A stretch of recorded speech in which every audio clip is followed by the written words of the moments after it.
کرنی چاہیے. ایک پیچھے کوئی تکیہ دے, نمبر 2 دودھ ہدیے میں کوئی دے, اور نمبر 3 خوشبو ہدیے میں کوئی دے, تو یہ رد نہیں کرنی چاہیے. ویسے دعوت قبول کرنا سنت ہے عام کھانے کی وغیرہ, اس میں شرائط بتا چکا ہوں, جس میں دین ضائع نہ ہو, حیا ضائع نہ ہو, وقت ضائع نہ ہو, خلاف شرع اس دعوت میں کام نہ ہو, تو اس دعوت میں جانا سنت ہے. لیکن اگر دعوت میں جانے سے نماز ضائع ہو رہی ہے, بد نظری ہو رہی ہے, بے حیائی ہو رہی ہے, خرافات ہو رہی ہیں, اور آج کا ذہنی, ظاہری, روحانی انگریز کا غلام یہ کھڑے ہو کر پلیٹ میں ڈال کر, کبھی دیکھا ہے تماشا تم نے ان کا کھانے کا؟ بھائی پتلون پہنی ہوئی ہے تو کرسی میں بیٹھ جاؤ نا. یہ اتنی کس کر پتلون کیوں پہنتے ہو کہ کرسی پر بھی نہیں بیٹھ سکتے؟ پلیٹ میں کھانا ڈال کر یہ انگریز کا غلام روحانی بھی, جسمانی بھی, دماغی بھی ادھر چل کر جاتا ہے, ایسے جانوروں کی طرح کھاتا ہوا, جیسے چراگاہ میں جانور چل چل کر پھر کر نہیں کھاتے, پھر ادھر چل کر جاتا ہے, ادھر چل چل کر پلیٹ لے کر جا رہا ہے. نبی پاک صلی اللہ علیہ وسلم کا اس پر فرمان موجود ہے کہ کھڑے ہو کر کھانا خلاف شرع اور سنت ہے, یہود و نصارہ کی پیروی ہے. بات یہ ہے نیچے بیٹھ کر کھائیں, اور کرسی پر بیٹھ کر کھانا جائز ہے, گناہ نہیں ہے, تو کم از کم جواز پر عمل کر لیں.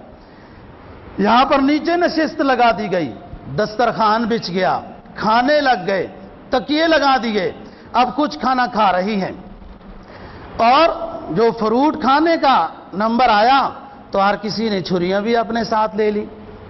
اب قرآن بیان کر رہا ہے, فرمایا فلما سمعت بمکرہن ارسلت الیہن وآتدت لہن متکئا وآتت کل واحدۃ منہن سکینا وقالت اخرج علیہن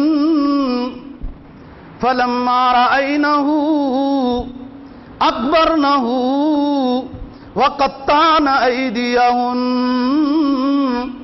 وقلن حاش للہ ما ھذا بشرا ان ھذا الا ملک کریم. جب زلیخا نے مصر کی کراڑیوں کا پروپگنڈا سنا تو سب مصر کی دوشیزگی کو بلایا کہ فلاں تاریخ میں دعوت شاہی میں جمع ہو جاؤ. دسترخوان بچھا دیا, ہر طرح کے میوجات اور طعام لگا دیے, تکیے لگا دیے, ہاتھوں میں چھریاں دے دیں, اور ادھر یوسف علیہ السلام سے کہا اخرج علیہن, اے یوسف ذرا ان کے سامنے سے گزر جائیے, ان کو اپنا دیدار کرائیں. اخرج علیہن, حضرت یوسف علیہ السلام سامنے سے بس گزر کر دوسری طرف چلے گئے. فلما رأینہ اکبرنا, جب ایک جھلک پیغمبر علیہ السلام کے چہرے کی ان پہ پڑی, دیوانیاں ہو گئیں, بے خود ہو گئیں, مدہوش ہو گئیں, سمجھ ہی نہیں آئی کیا ہوا ہے. رحمت عالم صلی اللہ علیہ وسلم نے فرمایا جب میرا سفر ہوا آسمانوں پر, اللہ نے مجھے معراج سے نوازا, تو تیسرے آسمان پر جب میں پہنچا تو پورا آسمان سورجوں کی طرح روشن نظر آیا, چمکتا ہوا نظر آیا.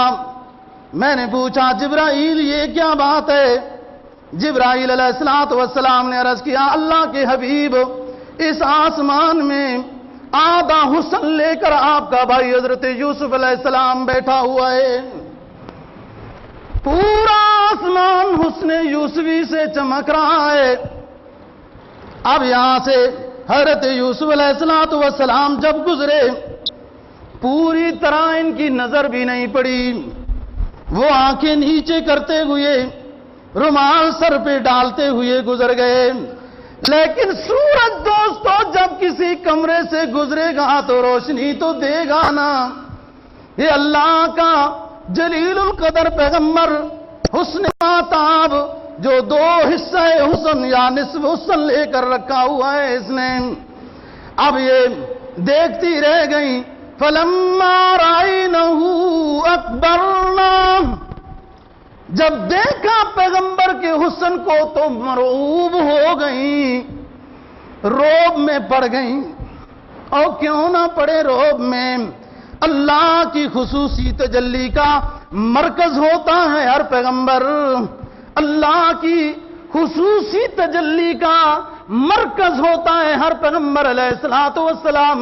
اب دیوانیاں ہو گئیں، بے خود ہو گئیں، سمجھ ہی نہیں آئی، وہ ہاتھوں پر چھریاں چلانے لگی، سیب کاٹنے کے بجائے، کھانے کی اشیاء کاٹنے کے بجائے اپنے ہاتھوں کو کاٹ بیٹھی۔ فلما رأینہ اکبرنا وقطعنا ایدیہن، اپنے ہاتھوں کو کاٹ ڈالا۔ اور دوستو، اس لیے کہ یہ مادی دنیا کی کراڑیاں تھیں، یہ ہندو تھیں، بت پرست تھیں، صرف معدے کی مریض تھی، اس لیے انہوں نے ظاہری حسن کو دیکھا، بے ہوش ہو گئیں، نبی کے حقیقی حسن کو نہیں دیکھا۔ ایمان لے آتی اگر حقیقی حسن کو دیکھتی، ظاہری کو دیکھا، اس لیے کہ خود بھی مادہ پرور تھی، میکپ کی پیداوار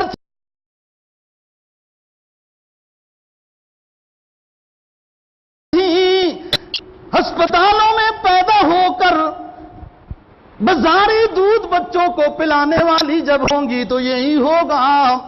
معدے کی مریض تھی، معدے کی پیداوار تھی، ظاہری عشق جانتی تھی، نبی کے ظاہر کو دیکھ کر اپنے ظاہری ہاتھوں کو کاٹ ڈالا، نبی کے ظاہر کو دیکھ کر، نبی کے ظاہری حسن کو دیکھ کر اپنے ظاہری بدن کو کاٹ ڈالا۔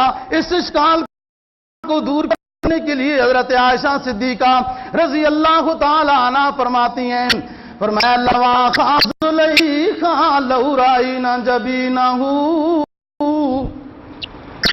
لواخا زلیخا لو رائنا جبینہ لا سرنا بالقطع القلوب علی الیدین۔ ایک ظاہری حسن کو مادہ پرست عورتوں نے ظاہری حسن کو دیکھا تو اپنے ہاتھوں کو کاٹ ڈالا، لیکن اگر یہ عورتیں میرے محبوب کے حسن کو دیکھتی تو صرف ہاتھوں کو نہ کاٹتی، اپنے دلوں کو بھی کاٹ دیتی، اس لیے کہ نبی پاک صلی اللہ علیہ وسلم کو صرف اللہ نے ظاہری حسن نہیں عطا کیا، ہر طرح کی خوبیوں سے نوازا، حسن اخلاق سے نوازا، حسن نظر سے نوازا، حسن گفتگو سے نوازا، حسن چلن سے نوازا، جہاد کے مقام پہ بہادری سے نوازا، عطیات کے تقسیم کرنے سے، سخاوت سے نوازا۔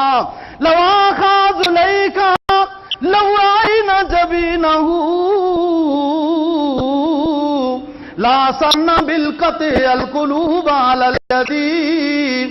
اس لیے کہ نبی پاک صلی اللہ علیہ وسلم پر ظاہری طور پر محبت کرنے والے، ظاہری طور پر محبت کرنے والے ناکام ہو گئے۔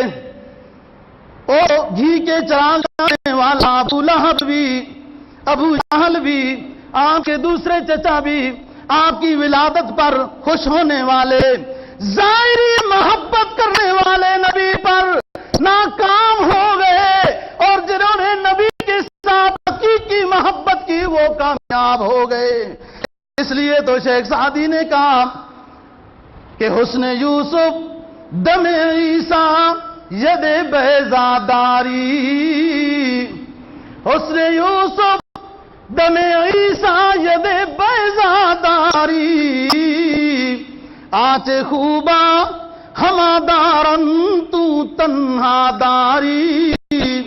اللہ نے حسن یوسفی بھی رسول اللہ کو عطا کیا، لحن داؤدی بھی رسول اللہ صلی اللہ علیہ وسلم کو عطا کیا، ید بیضا بھی انگلیوں سے چشمے جاری کرائے وہ بھی رسول اللہ صلی اللہ علیہ وسلم کو عطا کیا.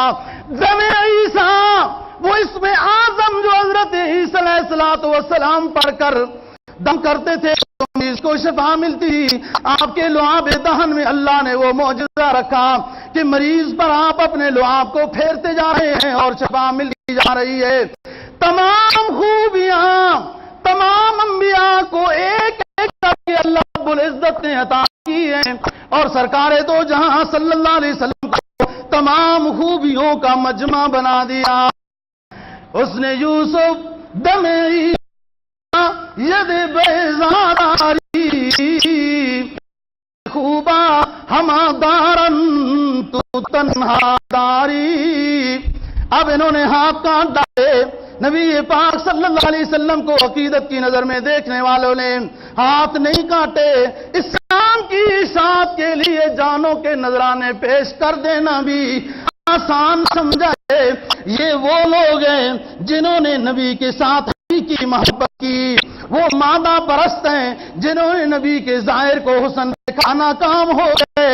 نبی کے باطنی روحانی اور حقیقی حسن سے محبت کرنے والے دنیا جان میں کامیابیاں لے گئے. فلما رأینہ اکبرنہ وقطعن ایدیہن. ہاتھ کٹ گئے. جب تھوڑی دیر کے بعد ہوش آیا لگی قلنا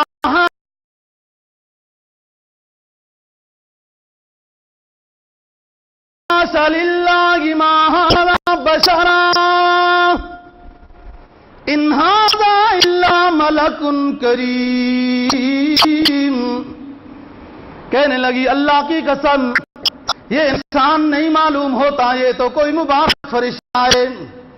کیونکہ حسن میں اللہ کی نورانی مخلوق ممتاز ہے, اس لیے نورانی مخلوق کے ساتھ تشبیہ دی. اللہ کو دوست معلوم ہے, وہ اس کے پاس علم مزا اور معقول کا ہے, وہ اشکال کو دور کر چکے ہیں. کذالک لنصرف عنہ السوء والفحشاء انہ من عبادنا المخلصین. ہم اپنے معصوم بندوں کے قریب چھوٹی بڑی بے حیائی قریب تک بھی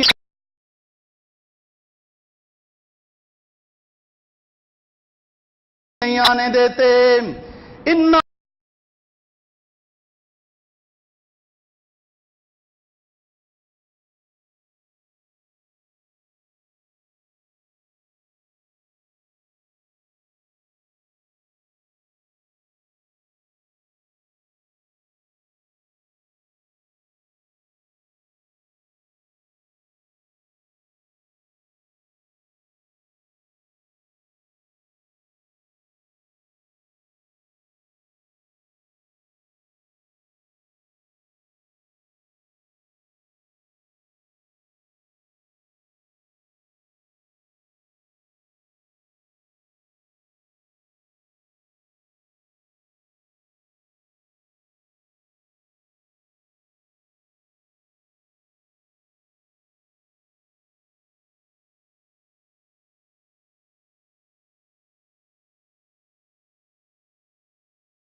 انسانیت اور بشریت کا معیار کیسے ہے.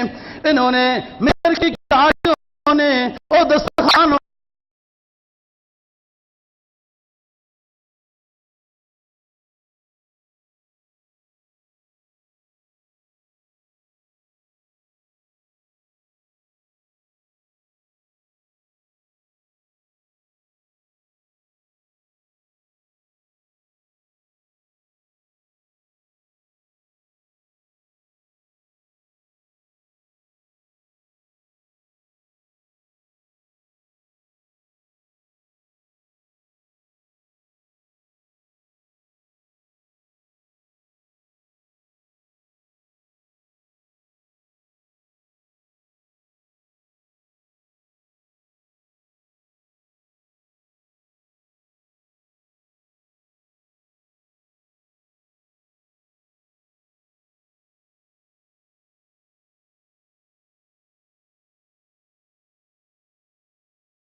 علیہ الصلوۃ والسلام اعظم بشر ہوتے ہیں، انسان ہوتے ہیں، ان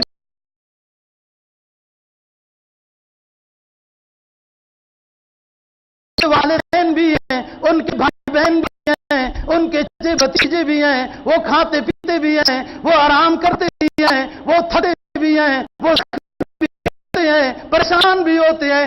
تمام انسانی وہ ضروریات ہو یا مسائل ہو، وہ سب انبیاء علیہ الصلوۃ والسلام کے ساتھ وابستہ ہیں، لیکن ہوتے جلیل القدر ہیں. کہنے لگی قسمیں کھا کر کہنے لگی یہ بشر نہیں، یہ کوئی فرشتہ معلوم ہوتا ہے. اور تو ہم معیار بشریت نہیں ہیں، معیار بشریت انبیاء علیہ السلام ہیں، معیار بشریت صحابہ کرام رضی اللہ تعالیٰ عنہ میں، معیار بشریت غوث قطب اور ابدال